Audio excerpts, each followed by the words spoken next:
देखिए, दरगाह पिरान कलियर जो world famous दरगाह है, यहाँ 2015 तक सूचना के अधिकार में सूचनाएं दी जाती थी। पर 2015 में एक प्रबंधक महोदय आए नफीस साहब, उन्होंने अचानक आके अपने हिसाब से अधिनियम की एक धारा की परिभाषित करके यहाँ सूचना देनी बंद कर दी, जो कि पिछले 7-8 साल से बंद थी।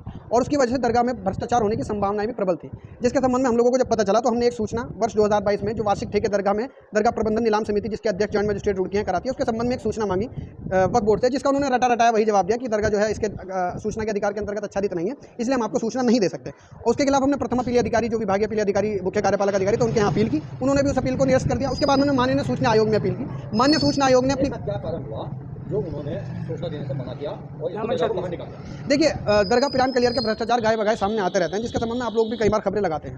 और सभी को पता है कि उत्तराखंड वक्फ बोर्ड में कहीं ना कहीं भ्रष्टाचार छुपा हुआ है, जिसको छुपाने के लिए बार बार सूचना देने से इनकार किया जाता था।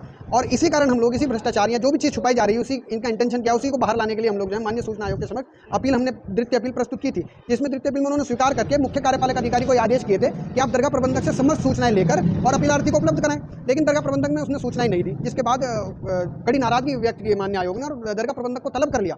उसी दौरान शासनादेश एक जारी किया उत्तराखंड वक्फ बोर्ड ने और दरगाह में एक लोक सूचना अधिकारी नियुक्त कर दिया। उसी के बाद हमारे पास माननीय आयोग का भी अंतरिम आदेश आ गया, जिसमें उन्होंने स्वयं भी लोक सूचना अधिकारी नियुक्त कर दिया। लेकिन अब हमें पता चला है कि दरगाह आपको ऐसी क्या जरूरत पड़ी कि आपको सूचना मांगी? देखिए, दरगाह पिरान कलियर में मेरा और आपका दान का पैसा जाता है और हम अपनी हक हलाल की कमाई दरगाह में देते, तो हमें कम से कम ये पता होना चाहिए कि हमारे हक हलाल के पैसे को इस्तेमाल कहाँ किया जा रहा है और जो लोग इसको इस्तेमाल कर रहे हैं उनकी जवाबदेही तय होनी चाहिए। बस मैं यही जानना चाहता हूँ कि मेरे पैसे को इस्तेमाल आप लोग कहाँ कर रहे हैं, इसलिए मुझे सूचना मांगने की आवश्यकता पड़ी। सोन हलवे की एक दुकान का आवंटन किया गया था, लेकिन 8 दुकानें चल रही है, इस पर क्या कहना चाहिए? कौन सा सुनली थे? देखिए, बहुत मैंने अभी तक दरगाह की जो शर्तें थी उससे संबंधित उनको मैंने पढ़ा नहीं है, लेकिन जो भी यहाँ, क्योंकि अल्टीमेटली जो अकाउंटेबिलिटी बनती है वो दरगाह मैनेजमेंट और जॉइंट मजिस्ट्रेट रुड़की की बनती है। अगर इस तरह का कोई कार्य किया जा रहा है तो रिस्पॉन्सिबल भी उन्हीं को माना जाएगा।